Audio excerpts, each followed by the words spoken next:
a Playlyst original.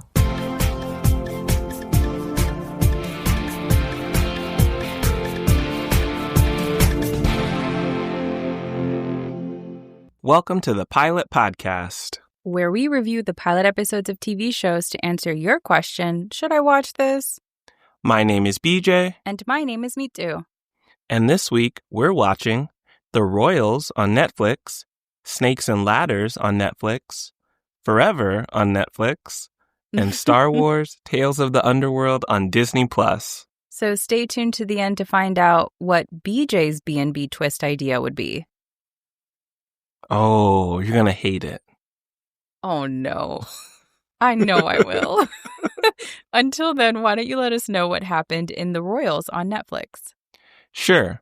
This show follows a financially struggling royal family in modern-day India whose fortunes take an unexpected turn when their heir, Aviraj Singh, played by Ishan Kader, teams up with a hospitality entrepreneur, Sophia, played by Bhumi Pednekar, to revive their ancestral palace as a luxury resort.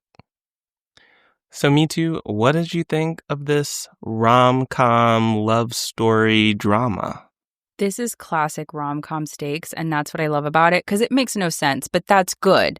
Like, I'm not sure in what universe you could actually do a B&B program where true royals, not like a cousin of a cousin of a cousin, but like a true royal lives in a castle and is willing to break bread and absolutely live next to people in an Airbnb type situation, and then have that be the way they make money for the castle and how Sophia makes money for her business, people renting this experience. But that's what's fun. And so that's what potato. Yes, that's what I enjoy about classic rom-com stakes is you just kind of mash two things together like, my pickling business will fail. And then this guy's like the king of vinegar. And these things just come together and it's perfect. And so that's what I liked about it. And I like that their meet cute was a meet fight. That's also classic rom-com behavior where she's trying to go for a jog on the beach. She's run a girl and he's having a photo shoot on the beach with a horse. Just, so we're introduced to the fact that he's hot and rich and unaffected and loves horses. And she can't run across his shoot even though they're on a public beach. And so I love that their first interaction is fighting and that they even have a romantic moment, but it ends in more arguments. Yeah, and I like that they are bringing in the horse element because that adds into Aviraj's family and his background. And we really see Sophia is this CEO who knows how to get things done, and she's not going to let anyone, even VIPs, stop her. She's a girl boss who made some kind of loan agreement that I've never heard of. Yeah, questionable investors. Where an investor gets their full investment back if you do not return 100% of the seed money. And I think they had 6 months. Plus interest. I've never heard of that kind of loan structure, but that's the magic of rom-coms, baby. And that was her best offer. Yes, that's the one she shook on. But that's what's fun. And then the actors were just bright and interesting. Like you said, Aviraj's family was wild. I loved seeing his auntie with her sort of medicinal support for the family to help relax everyone. His very selfish sister, his very ambitious brother. There was just a lot of brightness and fun and funny moments in this too with the ridiculous dynamics of that family. And something you noted when we were discussing another classic trope of these types of stories. Aviraj's dad passed away, left a will. Now the family is shocked and surprised by what he decided to do with his assets. And now they have to figure out how we're going to move forward. And Aviraj, by surprise to everyone, was left the throne. Slight spoiler. The villain in these stories is always poor estate planning. True. You should have people aware of your plans. That is wild. When they learn that, I don't want to spoil it, but someone has access to lots of the estate after, and they're like, okay, who is this person? And not even this late man's wife knew. I don't know if I fully believe her. Oh, you think she was acting? I fell for it. I thought she was confused just like everybody else in the room. Some scenes, she seems innocent. Some, I'm like, maybe you at least have an idea of who this person is. That's real. I should be more suspicious and untrusting like you. Mm-hmm. Well, what did you think of Sophia and her team? She has a business partner, an assistant, and a whole successful business before this Airbnb. She's going to be the business person, the ambitious person, and she's going to make Aviraj grow up a little bit. And then I bet he's the one that's going to like make her be a little bit more human because she is so business focused. Every other word out of her mouth is like strategy and project. And I like that there's the classic rom-com thing where she's being doubted right now, but she has a hit ID on her hands because she somehow managed to find a royal family who's willing to share space with people. Mm-hmm. And so I think that's going to be fun to see her redemption tour on that. And I'm just curious to see it actually play out. Like, what will the experience be like for the guests? I can only imagine it's awkward. I don't think I would ever want to do something like that. That tracks for you. Can you imagine like going to King whatever's house of whatever country and then, I don't know, sitting at the breakfast table with them? I would just feel so uncomfortable. What do we talk about? I feel like if it was the British royals, I would do it. Oh, if it's the British royals, I'm running through there like a Tomb Raider. I'm like, oh, that's my aunties. Okay, let me get that back. That's my uncles. Okay, I think that is my You're neighbor's reclaiming ancestors. stuff. I'm just eavesdropping through doors. What are they talking about? You love gossip. I'm reclaiming assets. You're going to ask me, what did I hear? That's true. We will do a debrief. You'll help me tally up everything. You'll share the secrets. We'll have a good time at the end. Okay, Ooh, so royal secrets. family of the Brits, invite us. We'll be so polite and chill. And yeah, everything we said we will not do. Yeah, absolutely. So that's sort of the only use case I'm seeing so far for this. And Genovia. Well, don't wait too long for that invitation. Anne Hathaway, call me. Mia Thermopolis.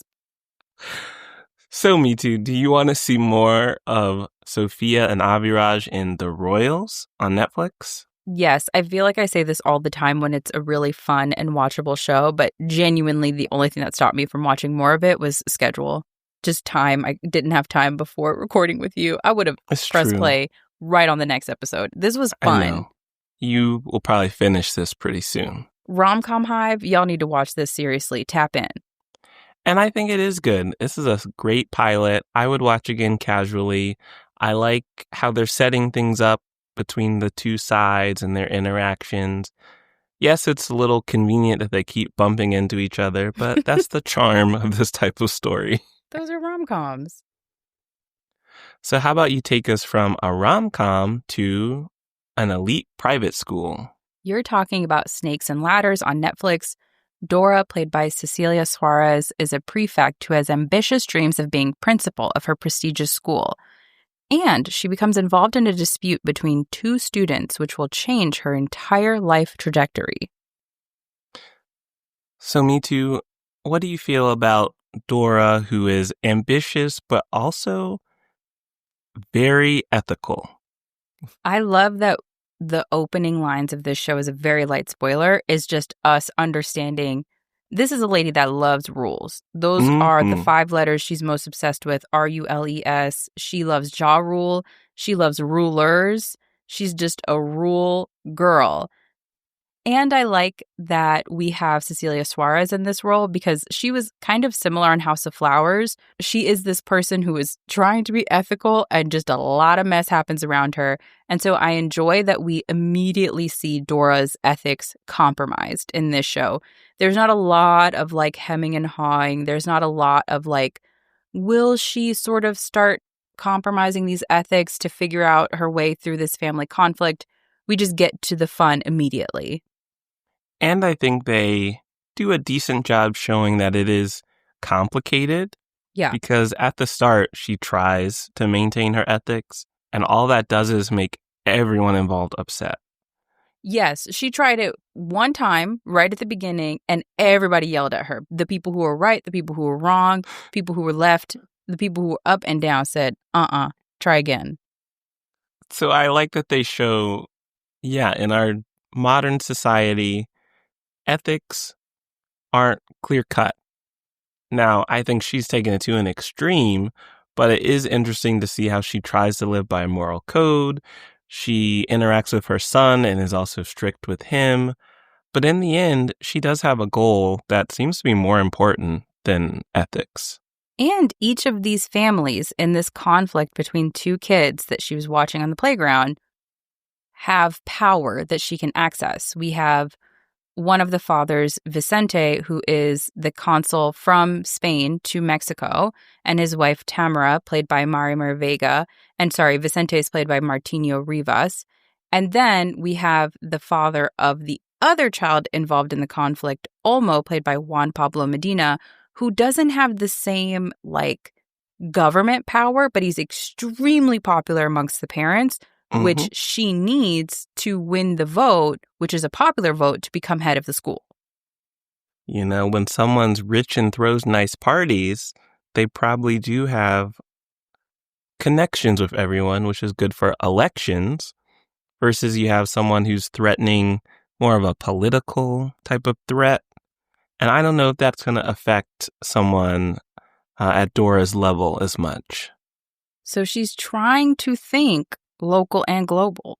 But then we also have the people at her school who also have a stake in this argument and wanting to keep the richer family happy despite the power play of the more popular daddy. So I thought that was very, very fun to have these dynamics come through in this familial conflict. I thought that was very juicy. And then I love that the kids were not arguing, the kids were fine. They were hugging in the end, yeah. They wanted to keep being best friends, and it was the parents that let their egos get in the way. And I bet that's a thing at elite schools. I bet if you could tell real stories from them, which I think some people have, it would be as messy as this or this.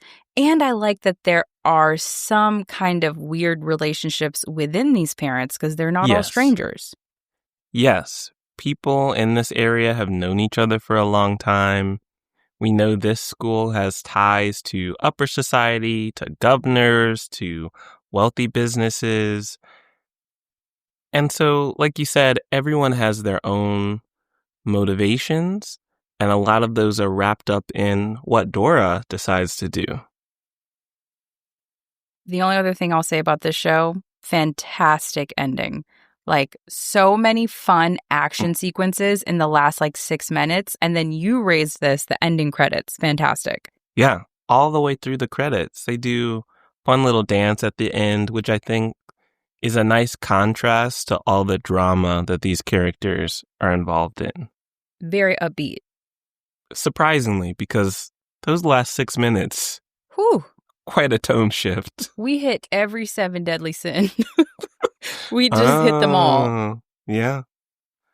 So, do you want to keep watching them sinning and winning on Snakes and Ladders on Netflix? I would watch again casually. Okay. I think this is a fun drama, some telenovela, soap opera vibes with how dramatic and interwoven all the storylines are. But I watched the English dub, which I didn't love. So if I do watch it in Spanish, that will slow down how quickly I get through the series. Real. I think that's the only reason I would say watch again casually as well. This is not a show I could watch in the background while I work because the Spanish is very fun. I mean, it's helpful to see people emoting and acting in their own language and reading the subtitles, but that means I have to give it my full attention. Yes. But for Messy Hive, this one is for y'all. This is fun. All right, why don't you take us from a school with problems between the parents to a school with problems between the kids? You're talking about Forever on Netflix. This series is set in 2018 Los Angeles as two young athletes, Keisha Clark, played by Lovie Simone, and Justin Edwards, played by Michael Cooper Jr., become each other's first love. But these two families have pushy parents who are pressuring their kids into college collegiate scholarships, which might not align with their plans. So Mitu, what did you think about the love connection between Keisha and Justin, who happened to reunite at a party. I thought it was very cute. I did not know Judy Blume got down with older stories. I didn't realize that she had made stories for more than kids. So I was surprised to learn this was an adaptation of a Judy Blume story.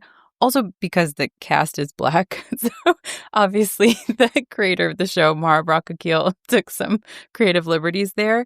And I thought that the initial spark was really lovely. Like having them meet, having her kind of tease him for not remembering her from elementary school. Mm-hmm. Even when they FaceTime, I did not full body cringe when he said, "Can I play you something?" Because that is a scary thing to hear from someone. Like, I cringed. Are we going to sit in silence while you play a 4-minute song? Kinda. So I just feel like that was a lot, but I still thought it was cute. And clearly they have a strong connection because she sat there and listened to it.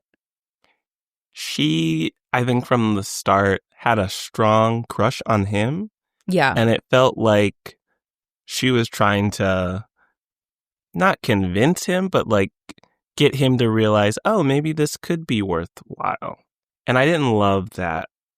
But I did feel like they had a nice connection. Their first date, which I don't want to spoil too much of, it was cute how it started. How it started. Yeah.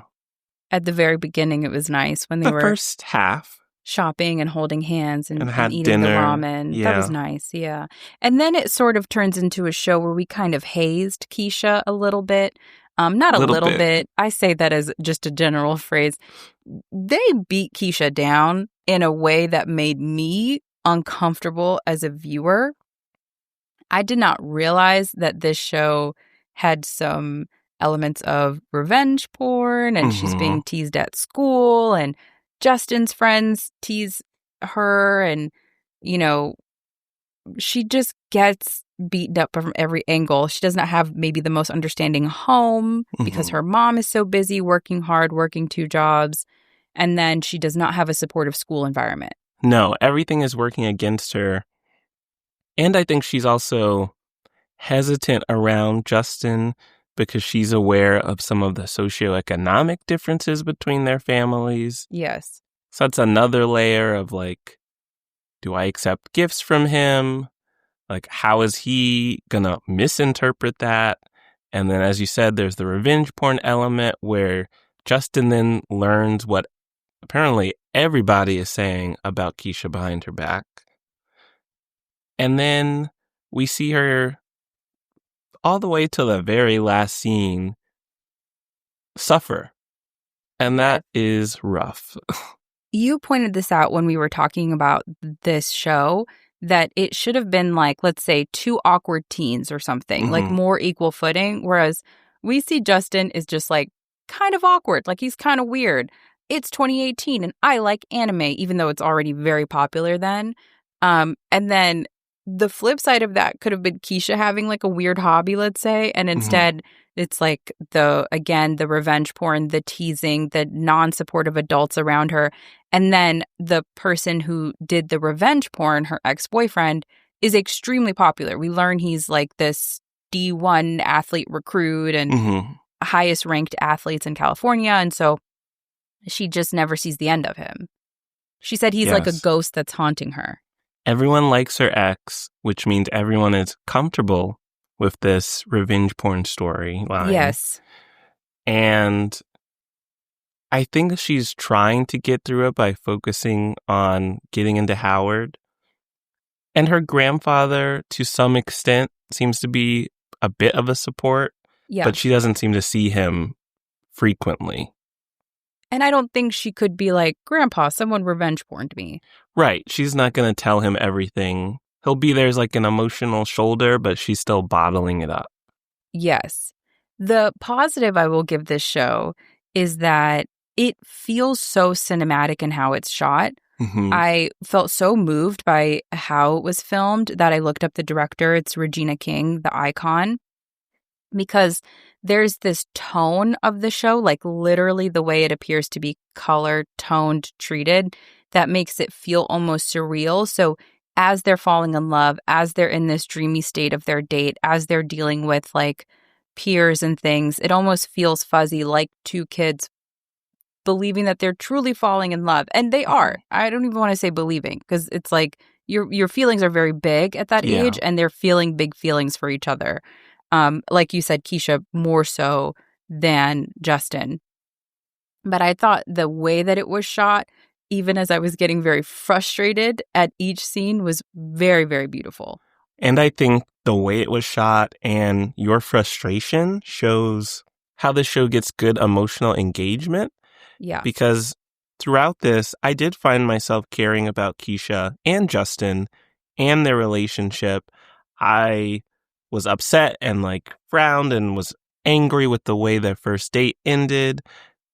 So you become invested and care about these characters as if they were real teens. I certainly rooted for Keisha. Will you keep rooting for Keisha and see how her journey continues in more episodes of Forever on Netflix? I think this one for me and for other sensitive viewers, and I mean sensitive not in the content warning sensitive, just literally people who have trouble with tough stories like this sometimes, I would say for us, maybe let's look up what happens. I do that sometimes when a show is a bit overwhelming. Yeah. Let me see where everybody ends up, and then I'll see if I want to go on the journey. I have not yet done that, but I think that is my very honest review of this show. I need to see if Keisha lands on her feet and lands on her feet by my terms of landing on her feet, because I think she was just so beat up in this first episode that I need to make sure that I'm not going to just watch several episodes of her being beat up and then the flip side of that being Justin kind of being awkward at a college party, That's a good point, because even if Keisha gets that scholarship to Howard, that doesn't mean everything's better.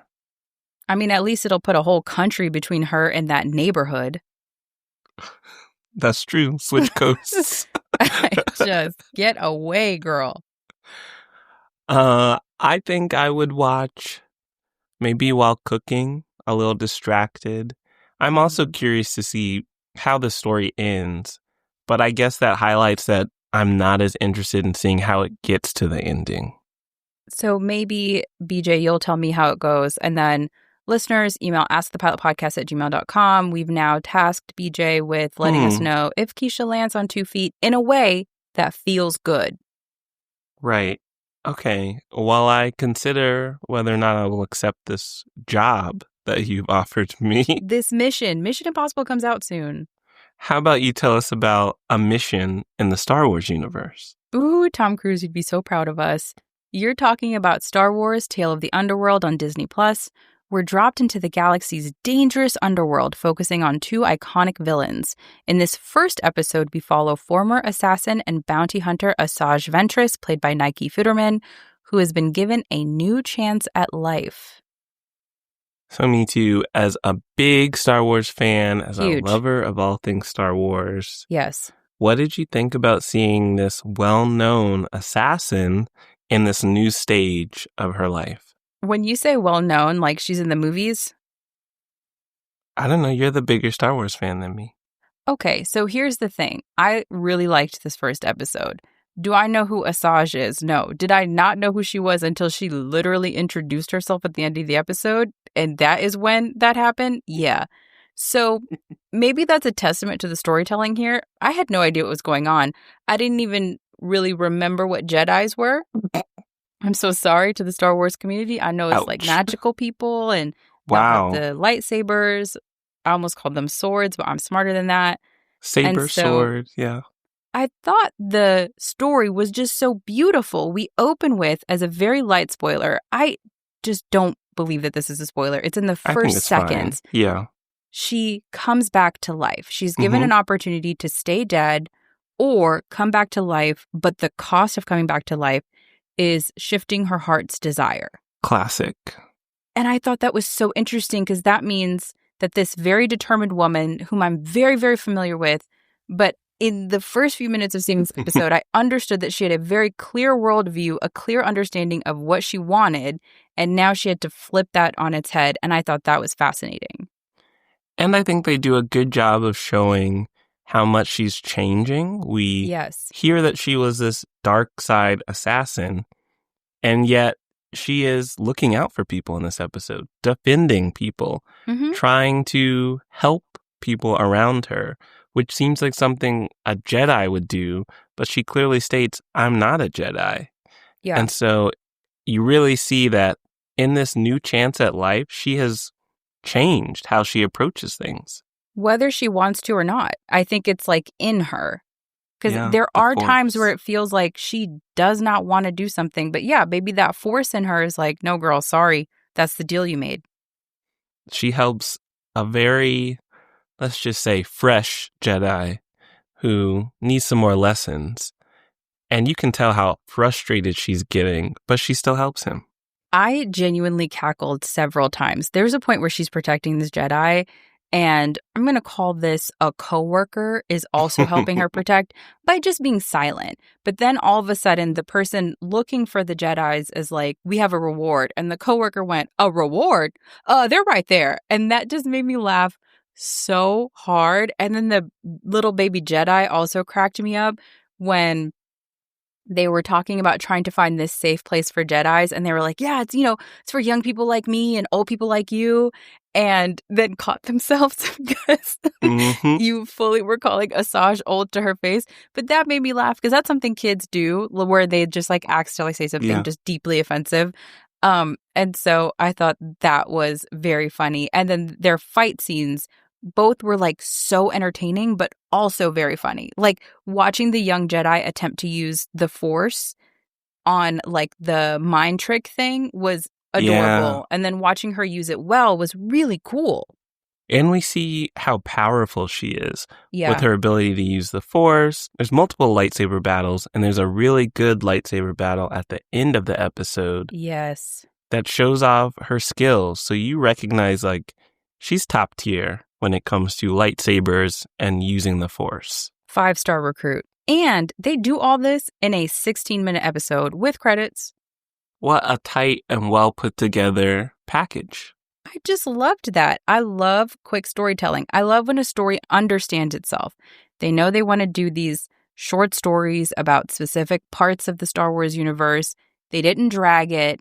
And even as someone with just zero context going in, I know that Chewbacca is a character. Like, I know Harrison Ford is in them movies, and I knew he wanted to be out of them. Okay. That's pretty much the knowledge I came in with. John Boyega. I'm just going to say names to you. Yep. And so to go in with that level of knowledge and still be invested in the story, shout out to the people who made the show. I thought that was so fun. I don't know if Star Wars Hive likes it, but for non-Hive, but if you like cartoons, I think this is fun. Yeah, I think this works well for anyone who likes animated action shows, sci-fi, or like fantasy. And for Star Wars fans, I think this would be good for them. The animated shows tend to be popular with them. And this is focusing on, some of those side characters that you don't go as in-depth on. And Star Wars fans always want more lore. That's true. I live with the Star Wars fan, and he's like reading the books. He looks stuff up. So I did not even realize there were supporting books until I met him.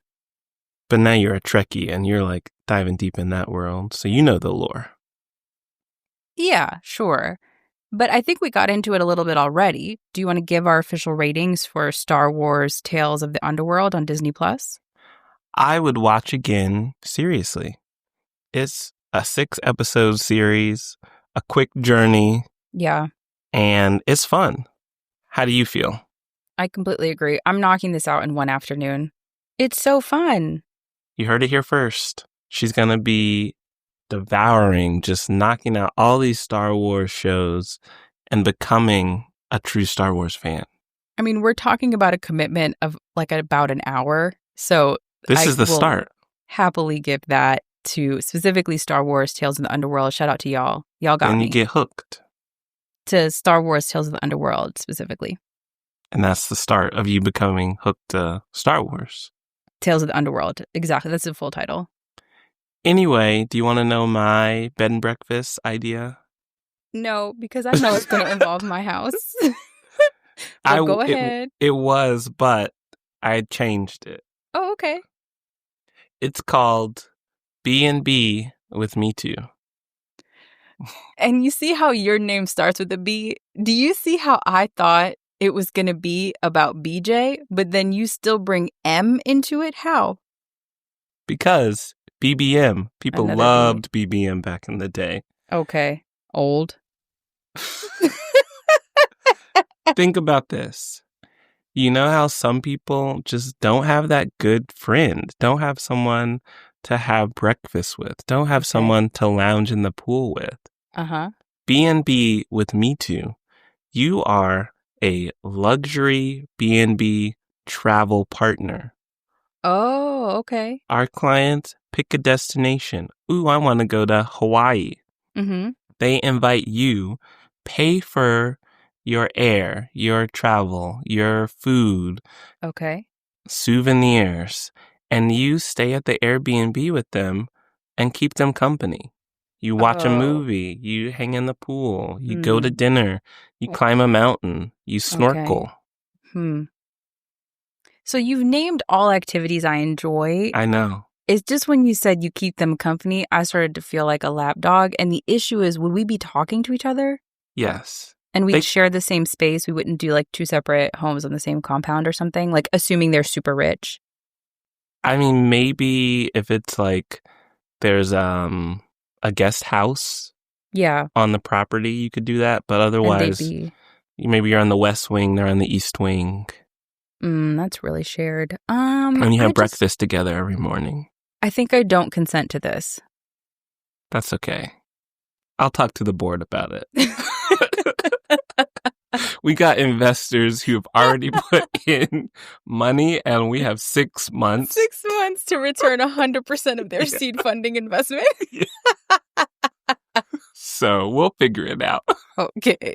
Until then, why don't you help people figure out where to find more episodes of the Pilot Podcast? You can go to our website, thepilotpodcast.com, and you can follow us on all of your favorite podcast platforms. You can also follow us on social media at thepilotpod, and you can send thoughts, feelings, show recommendations, because every other week we do a show recommended by you, our wonderful listeners, to askthepilotpodcast@gmail.com. Thanks for listening. Bye.